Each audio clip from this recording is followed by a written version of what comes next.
नमस्कार दोस्तों। 29 जून को कक्षा 10 का सामाजिक विज्ञान का पेपर है। लगभग फरवरी के बाद से कक्षाएं हुई नहीं और उसके बाद कोरोना काल में पढ़ाई से अपन टूट गए थे। अब 29 तारीख को एग्जाम है, तो थोड़ा सा मैं उस एग्जाम के बारे में, सामाजिक विज्ञान विषय के बारे में, किस प्रकार आप तैयारी करें, कमजोर बच्चे किस प्रकार तैयारी करें, कौन कौन से पाठ पढ़ें, उन पर अपन थोड़ी चर्चा करेंगे। इसी कड़ी में सामाजिक विज्ञान की 10वीं कक्षा का 14वां जो पाठ है वो है आर्थिक अवधारणाएं एवं नियोजन। इस पाठ की खास बात है कि इस पाठ से परीक्षा में 3 प्रश्न आने हैं। 3 प्रश्न आने हैं और तीनों प्रश्न अति लघुरात्मक यानी कि 1 नंबर के प्रश्न आने हैं। यानी 3 1-1 नंबर के प्रश्न आएंगे, बहुत ही शॉर्ट टाइप इनके आंसर होंगे, तो इनको आसानी से याद किया जा सकता है। बहुत ही सिंपल वे में इसको याद किया जा सकता है। अब क्या क्या है इस पाठ में अपन बात करते हैं। सबसे पहले 1 नंबर राष्ट्रीय आय। क्या है राष्ट्रीय आय?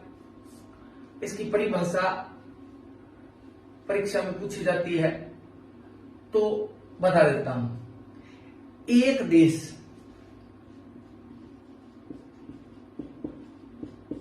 द्वारा उत्पादित, एक देश द्वारा उत्पादित समस्त वस्तुओं एवं सेवाओं के मौद्रिक मूल्य को राष्ट्रीय आय कहा जाता है। और यह समय सीमा होती है 1 वर्ष।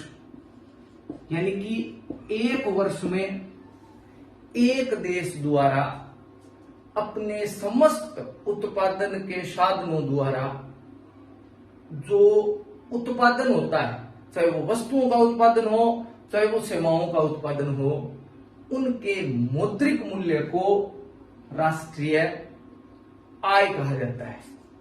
राष्ट्रीय आय एक देश के नागरिकों की आय नहीं है, बल्कि एक देश के साधनों द्वारा उत्पादित जो आय है उसे देश की राष्ट्रीय आय कहा जाता है।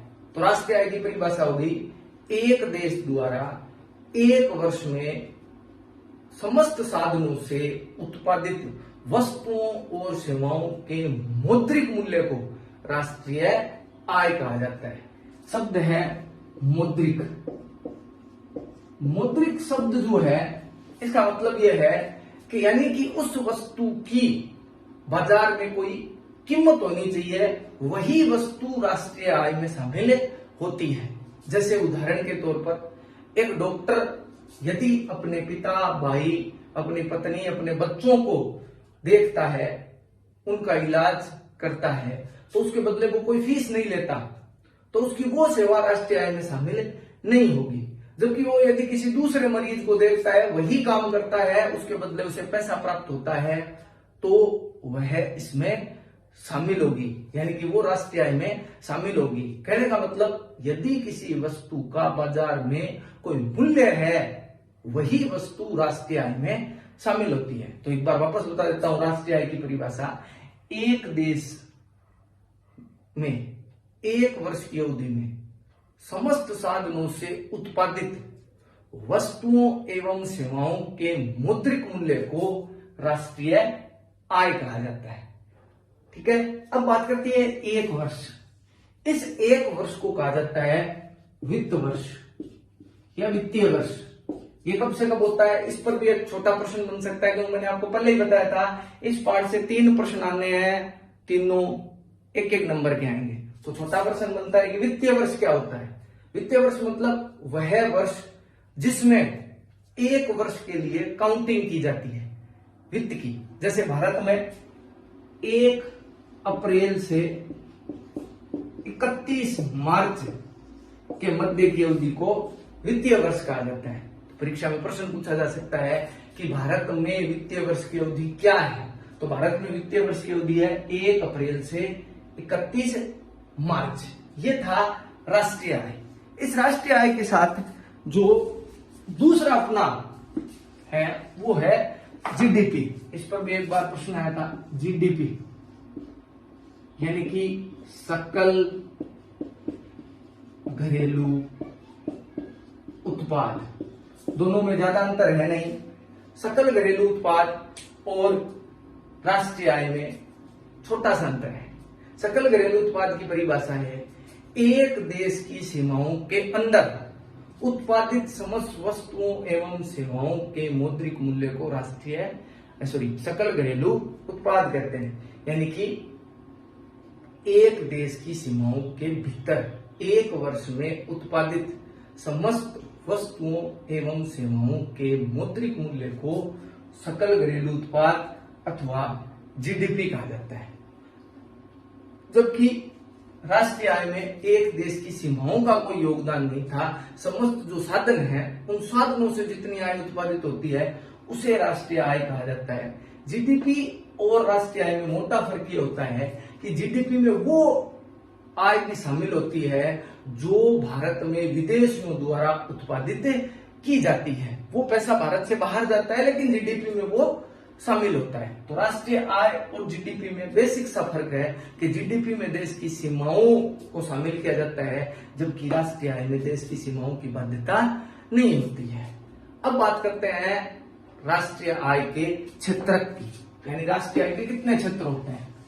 राष्ट्रीय आय के 3 क्षेत्र होते हैं। राष्ट्रीय आय के क्षेत्र 3, एक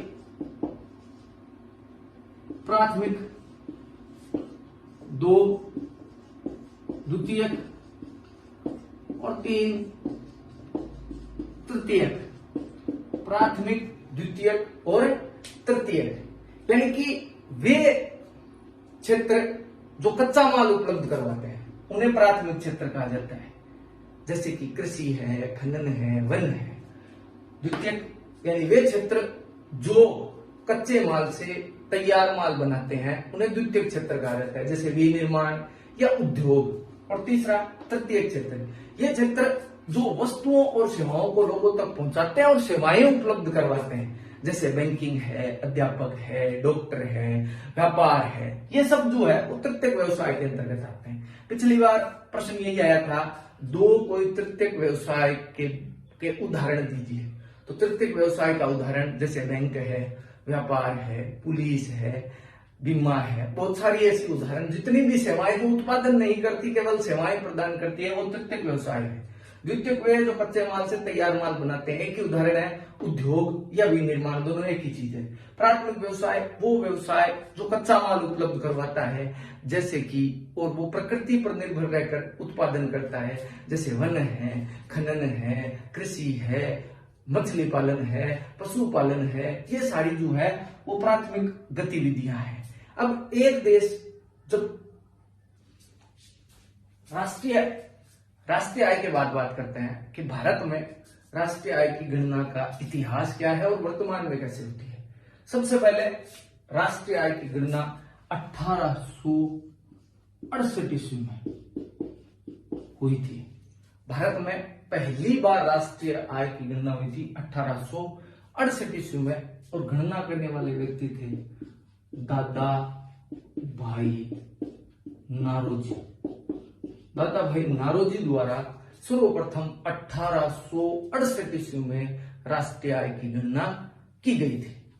उसके पश्चात भारत आजाद हो गया और आजादी के बाद, स्वतंत्रता के बाद भारत में जो राष्ट्रीय आय है उसका कार्य एक कमेटी को सौंपा गया। उस कमेटी के अध्यक्ष थे पीसी महालनोबिस,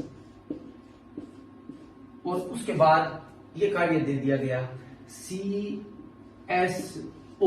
यानी कि सेंट्रल स्टैटिस्टिक्स ऑर्गेनाइजेशन, हिंदी में बोले तो केंद्रीय सांख्यिकी संगठन। सर्वाधिक बार परीक्षाओं में पूछा जाने वाला प्रश्न कि भारत में राष्ट्रीय आय की गणना कौन करता है, CSO। 3 प्रश्न बनते हैं। नंबर 1, भारत में सर्वप्रथम राष्ट्रीय आय की गणना कब और किसके द्वारा की गई? 1868 ईस्वी में दादा भाई नारोजी के द्वारा। दूसरा प्रश्न, स्वतंत्रता के बाद बनी राष्ट्रीय आय समिति के गणना समिति के अध्यक्ष कौन थे? पीसी महालनोबिस। पीसी महालनोबिस। और अगला प्रश्न बनता है कि वर्तमान में भारत में राष्ट्रीय आय की गणना कौन करता है? वो है CSO, यानी कि केंद्रीय सांख्यिकी संगठन।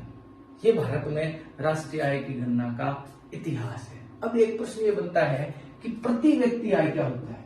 प्रति व्यक्ति आय, कुल आय में जब कुल जनसंख्या का भाग दे दिया जाता है, उससे जो उत्पाद निकलता है उसे प्रति व्यक्ति आय कहा जाता है। यानी कि कुल राष्ट्रीय आय बट्टा कुल जनसंख्या, ये है प्रति व्यक्ति आय। प्रति व्यक्ति आय क्यों निकाली जाती है उसके बारे में बात करते हैं। प्रति व्यक्ति आय निकालने का क्या कारण है उस पर चर्चा करते हैं। संयुक्त राष्ट्र संघ का एक कार्यक्रम है UNDP,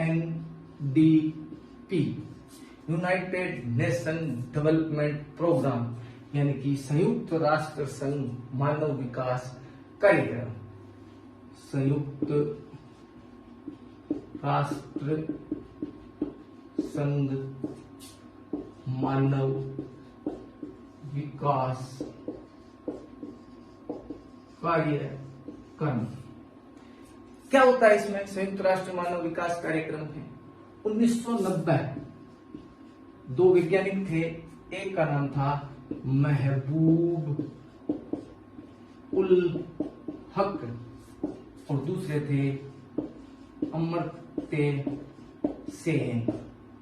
1990 में इन दोनों ने एक आंकड़ा जारी किया। इस आंकड़े का नाम था HDI, यानी कि मानव विकास सूचकांक।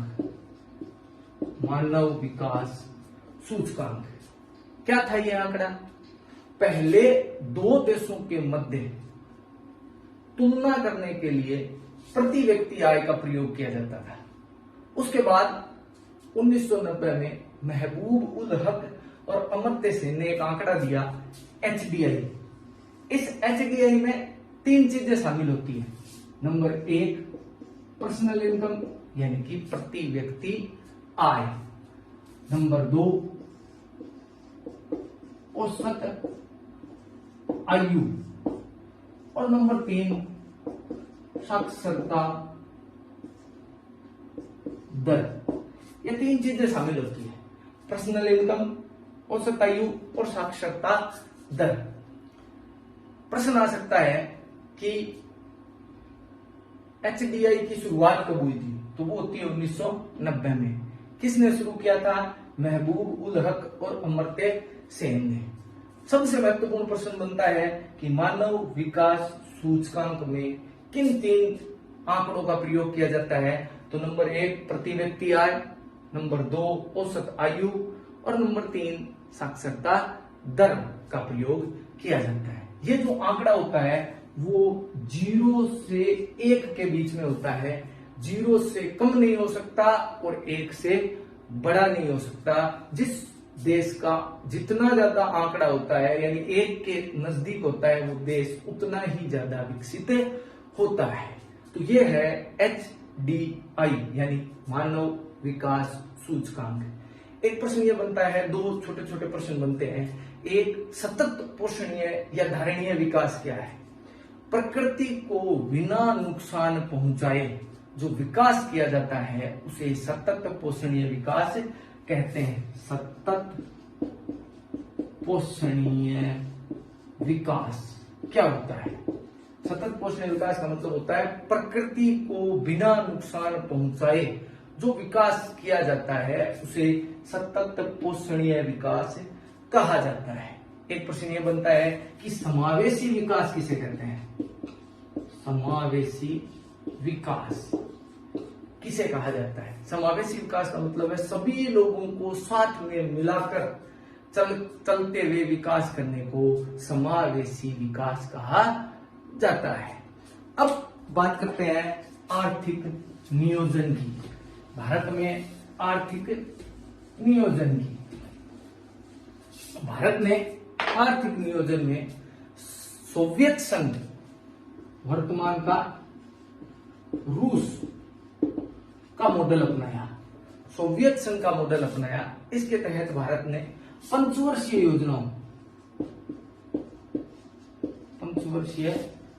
योजनाओं से विकास के मॉडल को अपनाया।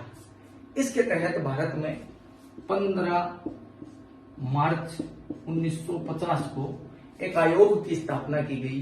आयोग का नाम था योजना आयोग, और एक नया आयोग बना 6 अगस्त 1952 को, नाम था NDC यानी राष्ट्रीय विकास परिषद। इन दोनों आयोगों ने मिलकर भारत में पंचवर्षीय योजनाओं को लागू किया। उसके बाद मोदी जी की सरकार बनी। मोदी जी ने 1 जनवरी 2015 को इन दोनों संस्थानों को विलय करके एक नया आयोग बनाया। आयोग का नाम था NITI आयोग, जिसे हम नीति आयोग के नाम से जानते हैं, यानी कि भारत परिवर्तनकारी संस्थान। इसकी स्थापना हुई थी 1 जनवरी 2015 को। तो 3 आयोग है भारत में जो आर्थिक नियोजन से संबंधित है। नंबर 1 योजना आयोग, स्थापना 15 मार्च 1950। नंबर 2 राष्ट्रीय विकास परिषद, स्थापना 6 अगस्त 1952। परंतु ये दोनों आयोग वर्तमान में कार्यरत नहीं है। जो कार्यरत आयोग है वो है नीति आयोग, जिसकी स्थापना हुई थी 1 जनवरी 2015 को। तो ये आयोग है। एक प्रश्न पूछा जाता है, स्वतंत्रता से पहले भारत के एक इंजीनियर थे जिनका नाम था M विश्वेश्वरैया। विश्वेश्वरैया भारत के महान इंजीनियर थे। उन्होंने एक पुस्तक लिखी थी प्लान्ड इकोनॉमी ऑफ इंडिया। बहुत बार क्वेश्चन पूछा जाता है कि प्लान्ड इकोनॉमी ऑफ इंडिया पुस्तक के लेखक कौन थे? वो थे M विश्वेश्वरैया।